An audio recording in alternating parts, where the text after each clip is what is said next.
बिस्मिल्लाहिर्रहमानिर्रहीम। अस्सलाम वालेकुम। Welcome back to chef Tamanna's kitchen. आज मैं आपके साथ बहुत ही मज़ेदार और आसान सी टिंडे गोश्त की रेसिपी शेयर करूंगी जो गर्मी में बहुत पसंद किए जाते हैं और सब शौक़ से खाते हैं। तो रेसिपी शुरू करते हैं। उसके लिए 2 गिलास पानी लेंगे प्रेशर कुकर में और उसमें आए 1 पाव के करीब मटन को डाल देंगे। 1 प्याज काट के डाल देंगे और अब मैं इसमें 1 चम्मच नमक शामिल करूँगी। नमक से ये होगा कि गोश्त जल्दी गल जाएगा।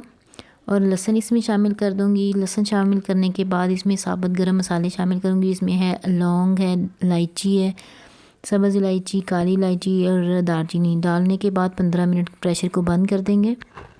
15 मिनट के बाद एक कढ़ाई में आधा कप ऑयल लिया, उसमें 1 टमाटर को बारीक काट के डाल दिया। 1 से 1.5 मिनट के लिए टमाटर को फ्राई करेंगे। इससे टमाटर हमारा सॉफ़्ट हो जाएंगे क्योंकि ऑलरेडी हमने मसाला जो है उसको गला लिया हुआ है गोश्त के साथ ही। तो अब इसमें मैंने 3 हरी मिर्चें बारीक काट के डाल दी हैं और इसको 1 से 2 मिनट के लिए मज़ीद फ्राई करूँगी मैं, ताकि ये अच्छे से सॉफ़्ट हो जाए। जब तक मैं इसको फ्राई कर रही हूँ, आपसे रिक्वेस्ट है, अगर अभी तक आपने मेरे चैनल को सब्सक्राइब नहीं किया हो तो काइंडली सब्सक्राइब कर दीजिए, लाइक कर दीजिए और फ्रेंड्स एंड फैमिली में शेयर ज़रूर कीजिएगा। अब जो गोश्त को गला लिया था हमने, वो इसमें डाल के मज़ीद 1-2 मिनट के लिए इसको फ्राई कर लेंगे। गोश्त को गलाने के लिए आपने जो मसाले इस्तेमाल किए वो भी इसके साथ ही आप सालन में डाल दीजिएगा, इससे इसका टेस्ट बहुत अच्छा आएगा। और उसी यखनी से हम इसका जो है ना वो बुनाई करेंगे। अब मैं इसमें बाकी मसाले शामिल करूँगी जो लिया है। लाल मिर्च है 1 चम्मच, हल्दी आधी चम्मच, सूखा धनिया पिसा हुआ आधी चम्मच और काली मिर्चें पिसी हुई हैं आधी चाय का चम्मच।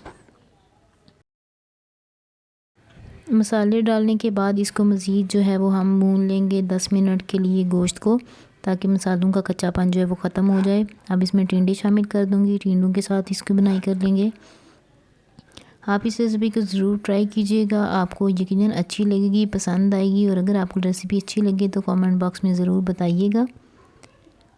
हल्की आंच पे हम टिंडे गोश्त की बुनाई करेंगे।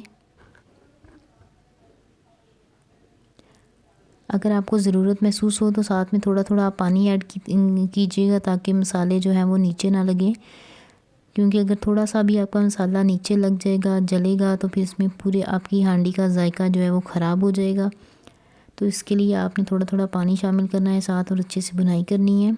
उसके बाद आपने जितना इसमें वो ग्रेवी बनानी है या आपने इसमें शोरबा बनाना है वो अपने हिसाब से ऐड कर लीजिएगा। मैंने यहाँ पर 1 गिलास पानी लिया है। इसको अच्छे से मिक्स करेंगे। जैसे इसको 1 से 2 बॉयल आएंगे तो हम चूल्हे को बंद कर देंगे। तो ये देखिए जी, हमारे मज़ेदार से टिंडे गोश्त जो हैं वो बिल्कुल रेडी हो चुके हैं। आप इसको डिश आउट करके धनिया से गार्निश करेंगे। उम्मीद है आपको रेसिपी अच्छी लगेगी, ज़रूर ट्राई कीजिएगा। इजाज़त दीजिए, अल्लाह हाफ़िज़।